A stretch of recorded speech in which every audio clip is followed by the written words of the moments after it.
जय हिंद दोस्तों, स्वागत आप सभी का हमारे अपने यूट्यूब चैनल में। और आज हम बात करने वाले हैं टॉपिक नंबर 14 की, जो कि हमारा टॉपिक आज का जो होने वाला है वो है करंट का topic, privatisation of Indian railway. जो इंडियन रेलवे है उसका निजीकरण है, उससे संबंधित आज का हमारा टॉपिक है। इससे पहले मैंने आपको 13 टॉपिक करवा दिए हैं, वो अगर आपने नहीं किए हैं तो कर लीजिए। उसकी एक अलग से प्लेलिस्ट बनाई हुई है, DFT SRT सभी की प्लेलिस्ट इसमें बनाई हुई है चैनल में। अगर आपने सेल्फ इंट्रोडक्शन तैयार नहीं किया है तो उसका भी अलग से एक वीडियो बनाया हुआ है।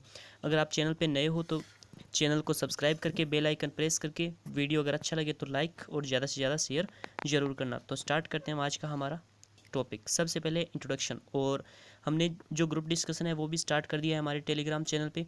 तो अगर आपने उसको अभी तक ज्वाइन नहीं किया तो कर लेना, और इसकी जो PDF है वो आपको हमारे टेलीग्राम चैनल पे मिल जाएगी, जिसका लिंक डिस्क्रिप्शन में दिया हुआ है। तो जो इंट्रोडक्शन है उसको स्टार्ट करते हैं। On July 1st, 2020, the Railway Ministry announced that 151 trains in 109 pairs of routes will be operated by the private sector। तो जो रेलवे मिनिस्ट्री है उन्होंने अनाउंस किया था कब, 1 जुलाई 2020 को, कि जो 151 ट्रेन है वो 109 pair of route will be operated, मतलब 109 पेयर पर चलेंगी। किसके द्वारा? प्राइवेट सेक्टर के द्वारा। 151 ट्रेन 109 पेयर पर। It is considered the master stroke of the Modi government. यह माना जा रहा है मोदी गवर्नमेंट का एक master stroke. The private sector will invest rate 30,000 crore. जो प्राइवेट सेक्टर है वो 30,000 करोड़ रुपए इन्वेस्ट करेगा। किस में? इसमें जो ये जो पूरी स्कीम है इसमें इन्वेस्ट करेगा। Only the driver and guard will be railway employee. जो ड्राइवर और गार्ड हैं ट्रेन की वो केवल रेलवे एम्प्लॉय होंगे। बाकी ऑल अदर जितने भी जो कर्मचारी हैं, all other employees will be the private company who is operating the train. बाकी जितने भी कर्मचारी होंगे, एम्प्लॉय होंगे, वो सारे के सारे प्राइवेट होंगे, प्राइवेट कंपनी के होंगे। जो कंपनी ऑपरेट करेगी किसको? ट्रेन को ऑपरेट करेगी, उसी कंपनी के होंगे। The private companies are free to procure train to committees from any source of its choice. जो प्राइवेट कंपनी है वो जहाँ से चाहे वहाँ से अपनी जो ट्रेन है उसको बनवा सकती है, खरीद सकती है। जिस भी कंपनी से चाहे उससे ट्रेन लेने के लिए स्वतंत्र है। अपनी चॉइस के अनुसार वो कहीं से भी ट्रेन खरीद सकती है। India's first private train is Tejas express. ये भी आपको याद रखना है कि जो इंडिया की जो फर्स्ट प्राइवेट ट्रेन है उसका नाम है तेजस। एंड इसकी एक ख़ास बात और है, वो बहुत ज़्यादा इम्पोर्टेंट है। ये जो अभी मैं बताने वाला हूँ ये आपको वुमेन एम्पावरमेंट में भी काफ़ी हेल्प करेगी। In Tejas express all attendant are woman. जो तेजस एक्सप्रेस है उसमें जितने भी जो मतलब ट्रेन के अंदर जो काम करती हैं वो सारी की सारी महिलाएं हैं। That support women empowerment. जो किसको सपोर्ट करेगा? वुमेन एम्पावरमेंट को। मतलब वुमेन एम्पावरमेंट के लिए काफ़ी अच्छी बात है ये कि तेजस एक्सप्रेस में सारी की सारी जो अटेंडेंट है वो कौन है? वुमेन है। तो इसको आप वुमेन एम्पावरमेंट में भी बोल सकते हैं। Railway has given the private train operators the freedom to fix the fare. जो रेलवे है उसने given the private train operators, उनको यह अधिकार दिए हैं कि वो फ्री है किराया फिक्स करने के लिए। फेयर मतलब किराया, किराए को फिक्स करने के लिए। To be charge from the passenger, passenger से लिए जाने वाले किराए को फिक्स करने के लिए वो फ्री है। The decision was welcomed by saying that fares in private train will be competitive and introduction of private players would ensure that the train are available on demand। और जो ट्रेनें हैं वो पैसेंजर की डिमांड के according ही वो जो private sector है वो चलाएंगे। मतलब जिस तरह से जो डिमांड बढ़ेगी उसी के अकॉर्डिंग वो ट्रेनें बढ़ाएंगे। मतलब अभी जो ट्रेनें चल रही है वो डिमांड के अकॉर्डिंग नहीं चल रही है, लेकिन जैसे ही वो पूरा का पूरा प्राइवेटाइजेशन हो जाएगा उसके बाद जैसे जैसे डिमांड बढ़ेगी वैसे वैसे वो ट्रेनों को भी बढ़ाते चले जाएंगे। Fair in private train will be competitive and private entry will ensure punctuality। और जो प्राइवेट एंट्री है, मतलब जो प्राइवेटाइजेशन है पूरा का पूरा वो क्या होगा? समय का पाबंद होगा, पंक्चुअलिटी होगी। यह उन्होंने इंश्योर किया है, सुनिश्चित किया है। नेक्स्ट, अब इसकी नीड ऑफ प्राइवेटाइजेशन। अब हमें प्राइवेटाइजेशन की ज़रूरत क्यों पड़ी? तो अभी आपको पता है पहले जो भी था पूरा का पूरा गवर्नमेंट के हाथों में था।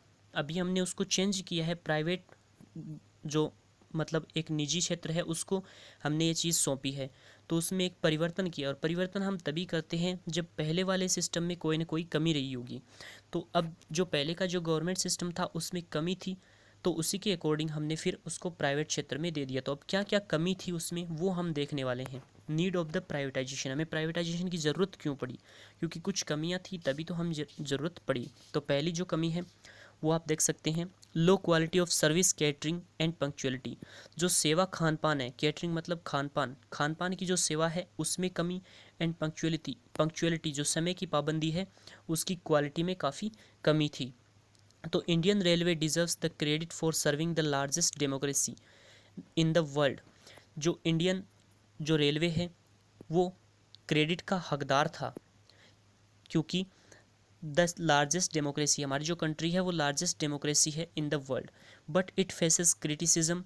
लेकिन इसने फेस किया किसको, आलोचना को, particularly in case of service, catering and punctuality. किस क्षेत्र में, जो कैटरिंग है, यहाँ पे कॉमा नहीं होगा, service of catering and punctuality, Khan पान की सेवा में एंड जो समय की पाबंदी है उसमें इसने काफ़ी आलोचना का सामना किया है, जबकि यह रियल में किसका हकदार था, क्रेडिट का हकदार था। तो सबसे पहला पॉइंट तो ये हो गया कि low quality of service, catering and punctuality, जो समय की पाबंदता है और जो खान पान है उसमें काफ़ी लो क्वालिटी थी।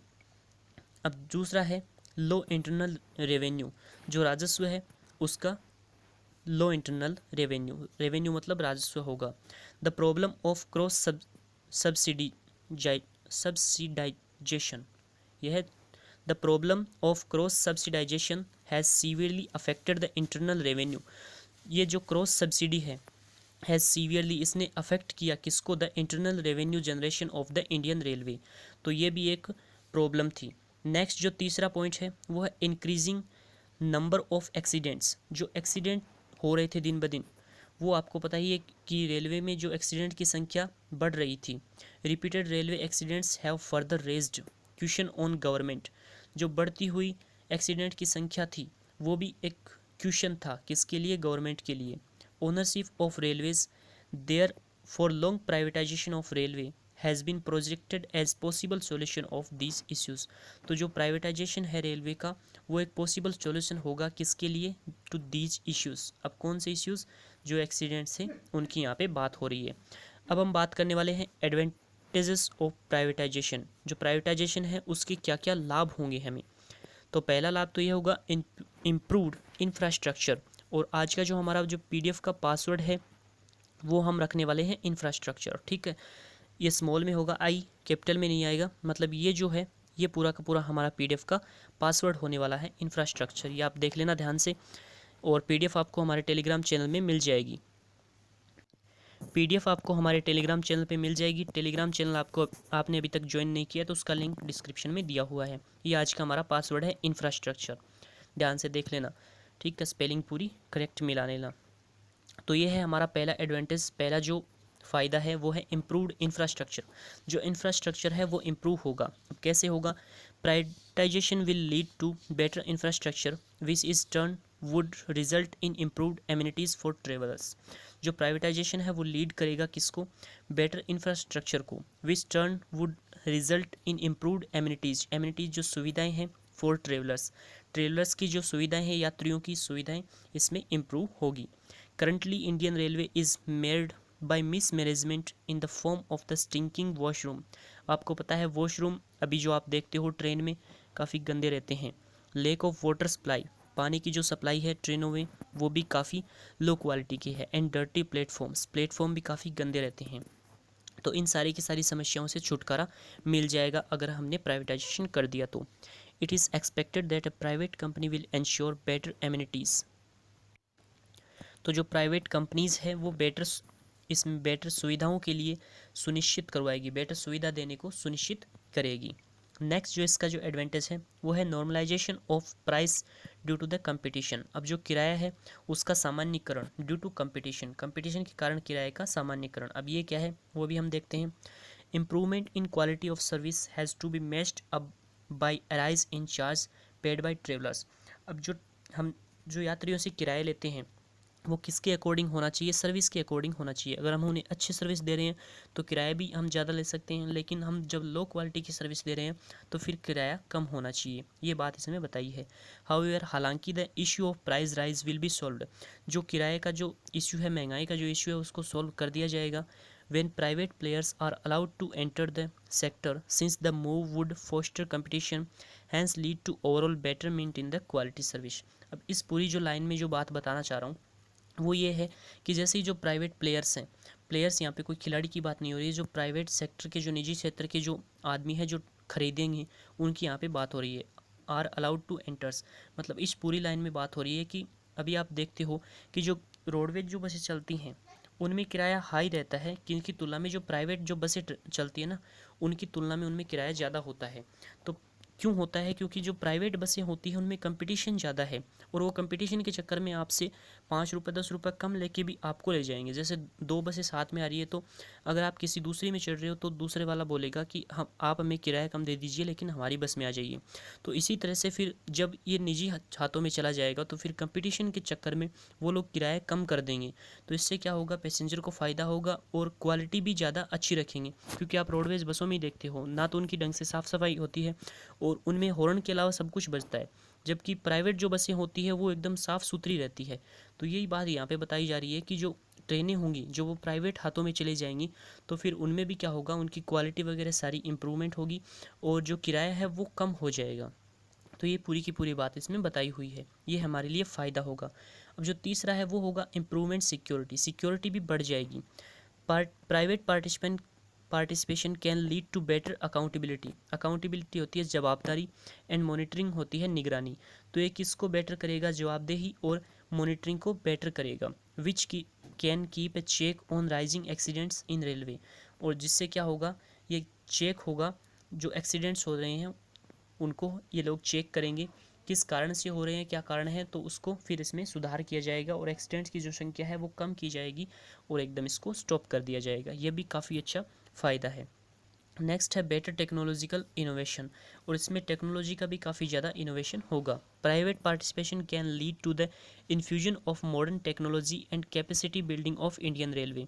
जो प्राइवेट पार्टिसिपेशन होगा वो क्या करेगा, इसमें मॉडर्न टेक्नोलॉजी अपनाएगा and capacity building of Indian railway, और जो इंडियन रेलवे है उसकी कैपेसिटी को भी ये बिल्डिंग मतलब बढ़ाएंगे। ठीक है, ये पूरा का पूरा इसका एडवांटेज था, ये 4 एडवांटेज थे और हमें क्यों ज़रूरत पड़ी ये भी पूरा का पूरा इसमें था, और इंट्रोडक्शन इसमें पहले मैंने आपको बता दिया है। अगर वीडियो अच्छा लगे तो लाइक और ज़्यादा से ज़्यादा शेयर ज़रूर कीजिएगा। अगर चैनल पे नए हो तो चैनल को सब्सक्राइब करके बेल आइकन ज़रूर दबा दीजिए, जिससे हमारा जो भी वीडियो आएगा उसका नोटिफिकेशन आपके पास चला जाएगा। और हर दिन 9 बजे नाइट में हम लोग जीडी करते हैं टेलीग्राम ग्रुप में, तो अगर आपने उसे अभी तक ज्वाइन नहीं किया है तो उसका लिंक डिस्क्रिप्शन में है, और ये पीडीएफ भी आपको मिल जाएगी। पीडीएफ का पासवर्ड आपने देख लिया होगा, नहीं देखा है तो वीडियो को स्टार्टिंग से देख के आपको पासवर्ड मिल जाएंगे। तो thank you for watching this video.